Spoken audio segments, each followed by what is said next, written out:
এই মুহূর্তে টাঙ্গাইল থেকে সরাসরি যোগ দিচ্ছেন সহকর্মী কামাল হোসেন।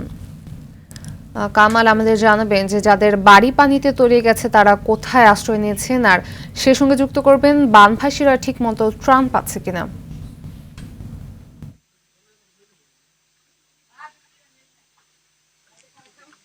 জি ফাতিমা, দিনভর যেটি জানিয়ে আসছিলাম, টাঙ্গাইলে কিন্তু বন্যা পরিস্থিতি কমেই ভয়াবহ রূপ নিচ্ছে। টাঙ্গাইলে যে প্রধান তিনটি নদী রয়েছে, যমুনা, জিনাই এবং ধলেশ্বরী, তিনটি নদীর পানি কিন্তু বিপদ সীমার উপর দিয়ে প্রবাহিত হচ্ছে। এতে করে সার্বিক বন্যা পরিস্থিতি কিন্তু অনেকটাই অবনতি হয়েছে। আপনি যেটি জানতে চেয়েছেন যে আসলে টাঙ্গাইলে প্রায় 30,000 মানুষ কিন্তু ইতিমধ্যে পানিবন্দী হয়ে পড়েছে। বিশেষ করে নদীর তীরবর্তী যে সমস্ত এলাকা রয়েছে, ভুইয়াপুর, কালীহাতি, গোপালপুর, টাঙ্গাইল সদর, নাগরপুর এবং দেলদুয়ার, এই যে 6টি উপজেলা রয়েছে, এই 6টি উপজেলার নদী তীরবর্তী যে সমস্ত এলাকা রয়েছে সেই এলাকাগুলো কিন্তু যে নিচু এলাকা, সেই এলাকা কিন্তু প্লাবিত হয়েছে।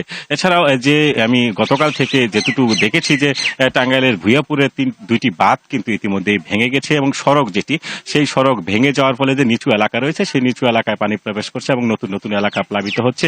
এই সমস্ত এলাকার যে ফসল রয়েছে সে ফসল কিন্তু ক্ষতিগ্রস্ত হয়েছে।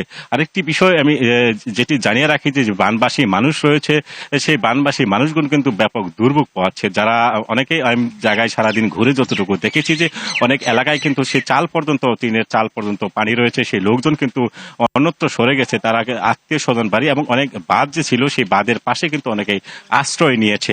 তবে এখন পর্যন্ত যতটুকু খোঁজ নিয়েছি তারা কোনো ধরনের ত্রাণ সামগ্রী বা কোনো ধরনের সহায়তা কিন্তু তারা পাননি।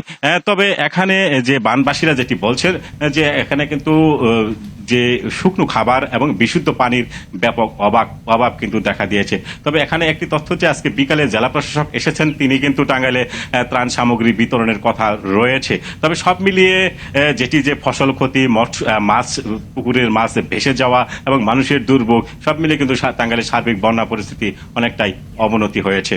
ফাতিমা, ধন্যবাদ।